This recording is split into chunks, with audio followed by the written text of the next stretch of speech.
Hi, and welcome to another DAWNCast podcast. And I'm Diley, and I'm here with Cathy Ngo.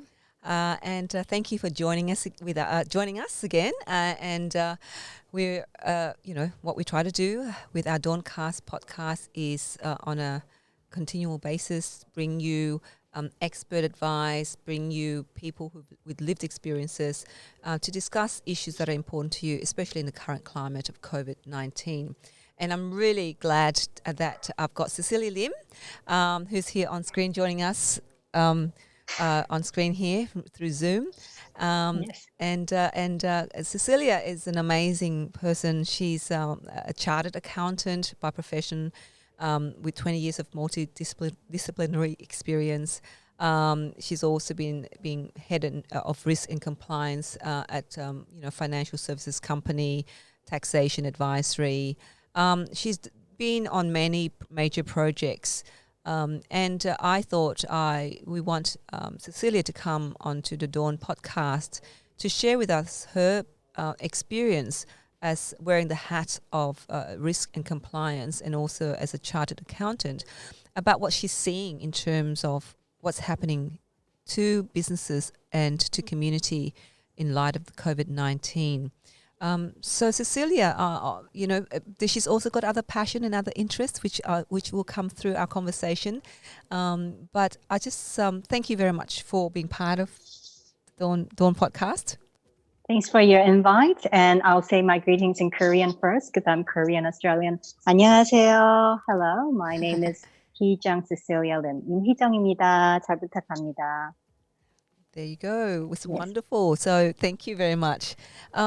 Can you, from your experience, and obviously you've been working in many corporate organizations, what is your sense in terms of how business and organizations are preparing for the impact of COVID-19? What's your expert perspective?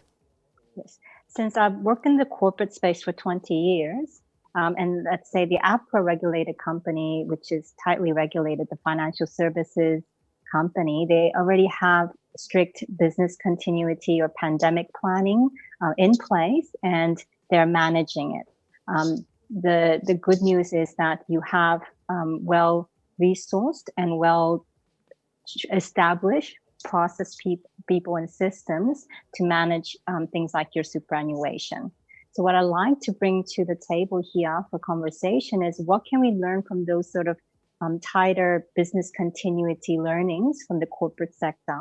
And if I can do my best to translate that to what will it mean for you if you're in a smaller enterprise or a small business, what we can learn from them, the information that they have and what they're doing well and fast, how can we learn to adapt it to our local community? One thing is I am a yoga teacher, by the way, as well. So that means that I understand. It's not like I'm fully corporate person, just working in corporate environment. I'm a contractor, and I do teach at the gym. So when the gym closed, I lost my yoga job as well. And my corporate job, as you see, like everyone else, is under compromise because of cost cutting. So we're all in this together, but I would like to take this opportunity to share with you my 20 years experience of managing your businesses. So tell us, what's the business continuity? What does that mean for small business, really? Because it's very corporate, isn't it? Yeah. It's a very technical, but if you think about it, if there's fires or floods and you can't actually access your premises and you can't do your business as normal. So it's about getting back to business as normal in a not normal circumstance. So I do believe pandemic is one type of business continuity requiring scenario that requires a business to continue in an abnormal crisis event. So all the technical things aside, what we're thinking about is how can you weather the storm like everyone else, using the information or how to manage your business in your external environments, and then putting into place something that you can just keep going and then planning for the future as well. You're saying managing the storm. I have been describing it as a tsunami. I think it's Yeah, beyond a storm. Do you yeah, think, it is. or am I I, just kind of really exaggerating? it is. It can be a tsunami, but if you look back at the tsunami event, some people survived it and some people didn't. Yeah. So if you look at hear the stories of the tsunami, one thing they didn't do, the people who did survive were the people who actually really became aware of the external environment in that moment. So in that moment, they didn't panic. They didn't call the facts that the fact is it's overwhelming. It is a tsunami. Keep repeating the fact that it's a tsunami is not going to help. What does help in that moment is saying, okay, how do I look around myself and look at the environment? What can I use? What tools do I have? It could be a branch to grab onto, etc. So that's just an analogy of if you keep on with the rest of the herd of the people who keep on inflating this crisis as a crisis, you will not be able to really take stock of the steps 1, 2, and 3 you need to get through to be able to weather the storm. So it's just a phase. A lot of the companies will survive. And can I just say one thing? Sure. Of all the listeners out there, by the virtue of the fact that you are listening to this podcast, this platform, instead of surfing the web, surfing the web or looking at things to cheer yourself up. By the virtue of the fact you are out there looking at a reliable source of information, which is and trying to get information to manage your business, by that virtue of the fact, you are well ahead. So you are the real small group of people who are trying to get useful information from the right credible voices, not the voices that are actually emotive or trying to cheer themselves up by distraction. So let me put that out there first. The people who are listening and trying to get information, well done. Please continue to do so. But number one is the belief that you are information ready and you're getting the right information from a credible source. So have the faith in your business acumen. Have the faith that you are the ones who's going to survive. So that's number one. Just going to that Yes, point. back to that. Yes. Going back to that, what do you think some of the things that businesses have to now take into consideration in preparation, to deal with the storm? So a couple of things: information, reliable information. So if you're not already on the platform every day with the New South Wales government or the small ombudsman, I can't say that word small too. business, small business, small business ombudsman. Yep. English is my second language. Hey, so it's mine. And there's absolutely no shame in that. So it's the person who's going to give you the most up-to-date information. At the moment, there's a lot of cyber fraud happening.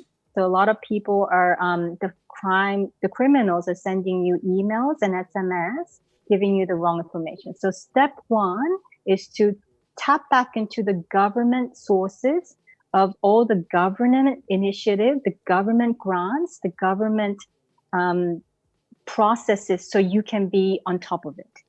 So go to the reliable information. Do not rely on any of the Facebook site that does not have a tick. If it doesn't have a tick with the government, that is not the right source of information, and you will be disadvantaged with everybody who's actually reading and getting the facts right and working with the accountants or their advisors to lodge the right paperwork in time to get the funding. So number one is just go to your government source every day to get the facts. The facts that they will give you is things like very practical tips, how to manage your cash flow, how to work with an advisor. If you don't have an advisor already, I recommend you reach out with your group of friends and family to find a local trusted advisor. Some of them are quite reasonably priced. They work with local communities with the same language as yourself, especially if you need to communicate them. Get yourself an advisor. Is it that's business or trusted financial to help advisor? out. And then, so number one, government information. Then number two, get your trusted advisor, and start looking at your cash flow. They will help you looking at your cash flow. They will help you looking at your profit and loss. They will help you looking at your asset, what you have and what you don't have. So practically, it's about understanding what your assets are. They could be people are assets as well, and the relationships. Listed down. It needs to be written down so that you can launch it when you need to. The people who are actually delaying no one likes paperwork. I don't like paperwork. No one likes paperwork, but the people who actually got all their paperwork together and then being able to launch it in time are the ones who are going to get the funding. So that's my advice. Get that organized first. We were speaking to an accountant earlier, and he's gone completely paperless, which is something that we can use this downtime to get our processes and operations in order. Because, like you said, have all the applications ready be so much easier if you were paperless, isn't it? So that's one thing. I'm really just writing down all your assets and your liabilities, your expenses, cash flow. Open up your credit card statements. And even practically what I've done is I've looked at my credit card statements and had a look at what expenses I can reduce. So practical things. Even I've done things like I turn off the lights and I use less water because those bills add up. These practical things, and we can always say we're saving the environment as well. I'm a yoga teacher, right? We're saving the environment, we're doing good things, and at the same time being practical about planning for the long term, about how to manage your cash. It doesn't have to be a scary thing or an anxious thing. It's just a practical method that you can go through to start today. So you're talking about some of these practical measures for businesses, but there be people who are just, either employer who've been stood down, or, just normal a mum or a normal person listening. We discussed this recently about how can they, what practices should they take on to manage their emotions, to manage their mindset through this period. I mean, you're probably putting your yoga hat teacher on now. Yeah, I'm putting my yoga teacher hat on now to tell us. Yeah, but it'd be great to actually, because you talked about some really great stuff. So the yoga teacher hat says one thing. Number one, just acknowledging to stop and pause. So when you pause, then you realize how fast your breath is going from your chest. You're breathing from here. We have to breathe from the belly. Nice, long, deep breath. There are lots of different gurus out there teaching you all sorts of things, the wonderful techniques, whatever will work for you. There's a lot of free apps at the moment as well. Whatever you work for you, please use it. But the main thing is, even staying on technology to search for things to calm you down is not going to help, okay? So number one, I always say is find some time to just slow down and pause and breathe. Drink lots of water. The water will, when you're dehydrated, it's because you're stressed. When you're stressed, your body gets dehydrated. So what I do is I put lots of cups of water all over at home. It's everywhere. It's full of water, and I keep drinking the water. And sleep. So we'll establish a sleep hygiene, which means no computers, no phones, no news after like 9 p.m. If you need to get to the news, get up early in the morning and look at it. There's no answer on the internet that's going to help you. What it does is that your body will get sick, and that's irretrievable. So sleep is non-negotiable now. People who will survive through this is the people who are not going to get sick. How not to get sick is hydration, adequate sleep, nutrition, and exercise. Okay, all the things, the boring, the nagging things are going to be the only ones. These people who actually do it are the ones who are going to survive, because majority of the people are going to not sleep. They're going to be on the internet, and they're going to buy things like impulse buy. because they're going to buy training things. They're going to buy equipment they don't need. So go to bed, be very strict, and have your whole family. I have a whole group I've activated my group of friends. We said, we'll keep each other honest by saying, what time did you go to sleep? Right? And have you drank your water? So you have a group of friends to actually tap in messaging. And we have a bunch of friends, 3, 4, 6, whatever, and every day you actually ask those questions to each other. It's a practical thing. Yeah, taking so all accountability. these things, yeah. So its main thing is mothers, especially because you are taking on the load, the emotional load of the children, and making sure that you are all good and everything's fine, right? You are actually adding on that burden to your body. Now, this virus is a virus. It just means that if your immunity is down, you'll get sick. So you can't look after anyone, mothers, until you are healthy yourself. So we're going back to the basics of you breathe long and deep and easy through your belly. You have moments to pause. You reduce all caffeine and all alcohol. You drink lots of water and you have a sleepy gym. It is not negotiable. So the risk is too high.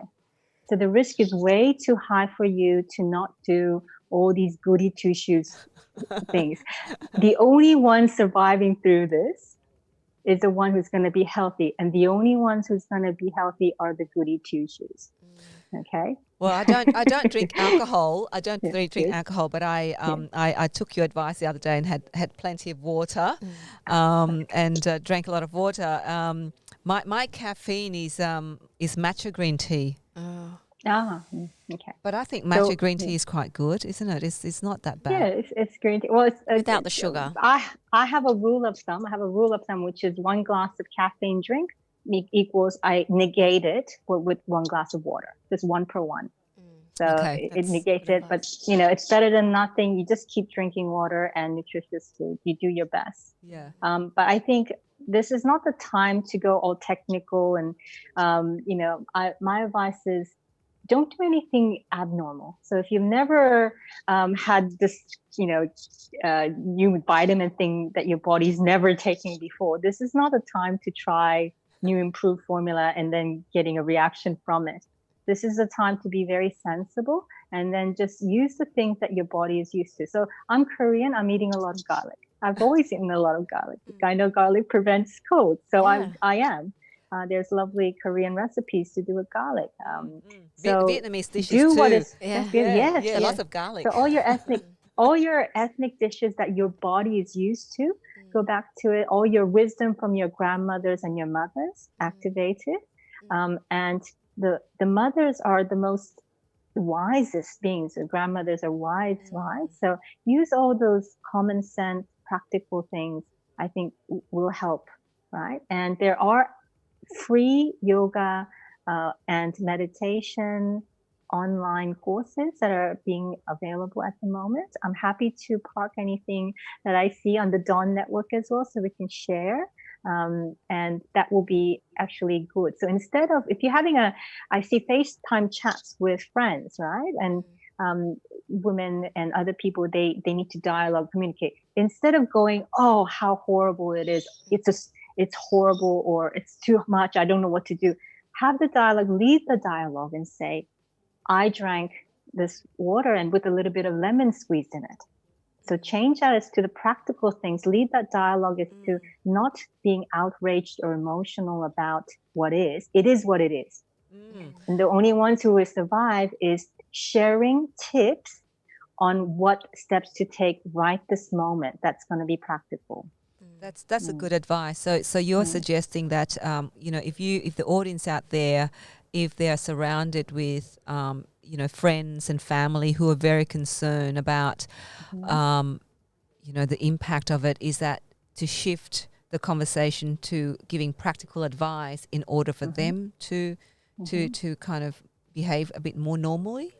Yeah, that's really correct. So at every event, you are the champions of trying to do things to help the situation instead of make it worse. The majority of the people will inflate it. They will get emotional and negative. So this is it's same as business. So in this environment, if you are the business like everyone else in a urgent panic. So you're calling your suppliers to renegotiate, or calling your bank or lenders, whoever it is. If you have a tone that is emotional, emotive, they will not work with you. The tone to have is calm and collective, and it's a win-win situation. Then they're more likely to be able to negotiate a halfway. They can meet you halfway. Yeah? So whatever you do, even with business, I don't know, there's ways to stress release, because it is what it is, and there's a lot of stress. I go out running. Yeah. And if you've never run, please don't start running now. That's not good either. Don't start anything new. Don't start anything new. I'm a cardio fit person, so don't do anything that's abnormal. That's too much. I go running, but it's a brisk walk to get it out, so that you can actually have a measured, non-emotive, logical, credible, rational dialogue with people who you need on board. So even the clients, there is a high supply of emotional selling, too much stimulation. So be the different provider of a service. When they come to you, when they see your face, you provide positivity, actually calm positivity, not hyper, it's drama causing. You're neutral, you're actually, and you're quite creative. You give suggestions, set them an innovation. For example, if you can't pay, barter between your partners. So I can give you this service, or I can lend you this equipment. Barter what you can offer for each other. Yeah, I was thinking of that the other day. I was, I think, I can't remember when we had that conversation whereby we did. About exchanging of services. Yeah. So it's time to think creatively. Time to think creatively, and go back to your local community, people who you know. The 6 degrees of separation. So the situation calls for people who you know, you will actually be referred to. Work together. Think about a way. So remember, all you businesses out there, a lot of you came as an immigrant. You don't speak the language. You didn't have assets. Absolutely. Now you have created your businesses. You were running it. It means it's within your DNA. You can come up with creative, innovative solutions. You can work with your relationships with people, because that's what you do. You work with people as a community. So go back to that. Don't be distracted with all the technical things or all that noise. The more noise you have, you'll be distracted from your strength. Your strength is relationship. Your strength is your local community, how you work, and how creative you were to set up the business in the first place as an immigrant, if you were. We had this, you and I also had this discussion, Cecilia, about the negative content trigger, the triggering of trauma. Do you sense that what we're getting in content, what we're getting in the news currently, is that part of what you're seeing as that negative content trauma? That's correct. I volunteer at a charity that provides music and art for healing. So it's music and yoga for healing. And what we have learned is trauma-informed yoga teaching. So instead of stimulation, which is what the entire news world is, everything, even the music that you hear before a news bulletin goes bump, bump, bump, right? So that is actually to get your attention. So the whole media is to get your attention, which actually raises your cortisol, your adrenaline. You get very I need to get attention. I need to fight and flee. That's the feeling. What we've learned as a yoga teacher is it has to be, we need to just reduce that level of adrenaline. To do that, as you say, we go back to the breathing, being really aware, feeling your body. Like I can just feel where am I? Feel your body. Is my jaw tense? Is my head hurting? Bringing it here. Come into your body, have a look around at your surroundings, take a deep breath, have some water, and think clearly. So if you're in fear, your mind is not clear, you'll make bad emotional decisions that is irreversible. To undo that, we will have to, even the way you speak to your children, you don't you have to be extra careful. Every tone has to be countering the noise of the world. The world is, it's it's with the war drums on, okay? So this is reality. If there's war drums out, there's usually not this many war drums. Now there's many war drums. So to counter that is extra. That's why I said no caffeine, no alcohol. To counter that, you have to do lots of things. Yeah. So that means, so to counter those sort of war drums, cortisol and adrenaline up, what we're doing is talking, especially a bit slower, especially more clearer, with breathing, and not through here. Yeah. So just talking to your children, talking to your partners, talking to your suppliers, your banks, the government, whoever it is, in a calm, measured tone, because that helps you with your health, because it will not spike up your adrenaline or cortisol, and it'll help with the people around you so they can work with you. So be very, very mindful of how fast you speak and the tone you're using. That's really great advice, Cecilia. And I think that, you know, how we ensure that people have that tone, maintain that tone, when we're so used to rushing through things, you know, when the world has been operating like this needs to be done, you know, like this quick, it's going to be really, how can we make that happen, you know, like I just... Because we were already kind of really tensed up before, and I think it's very much a Sydney thing as well. Yeah, the whole world, but like particularly Sydney. Like when I go to other states and cities, it's the energy is different, and I think now we just need to be a lot more vigilant about the way that we behave with one another. I was speaking to a lady recently, and she said, like, while the world and everything, like this whole situation, yes, it does suck, but then use that as an opportunity to get in touch with people that you haven't been in touch with for a while. So it could be clients that maybe, I don't know, fell off the books for a couple of months, and just to reach out and say, hey, how you going? Because now everyone understands that we're all in this together, and to really look out for one another. Just that simple question, like, how are you going? Not selling anything. But that's right. Because this too shall pass. After a while, just like everything else, it will pass. I come from Korea. It's a war-torn country. And remember, Korea was very poor. So when I was going to school, when I was in primary school, there was a hole in the ground. It was a dunny. We did not have toilet paper. We were fine. We were fine. You weren't hoarding toilet papers then? No, we weren't. We just took a bit of paper, and then we just actually did this, so it became a bit softer. So what I'm saying is, most of us who are from culturally or language, you know, different background, we have a lot of wisdom of being calm through discomfort. So use it. So your flexibility and your tolerance to be able to take the discomfort, be calm enough to do the next step, and being diligent enough to make sure that you keep on actioning it. You know, it's all about relationship. It's about connectivity. It's about the village. It's about your people. Those are your competitive advantage against people who have not had that background. So instead of thinking to yourselves, I'm an immigrant background, I don't know English is hard, that's not the case. You are more prepped up and more able to withstand this storm than others. So if you actually shift that mindset around to going, I'm not disadvantaged, I'm advantaged to this because I'm really agile, I'm really tactical, I'm very practical, and I actually can tap into the people. Your suppliers, you can actually talk to them people to people. It's not just companies to companies.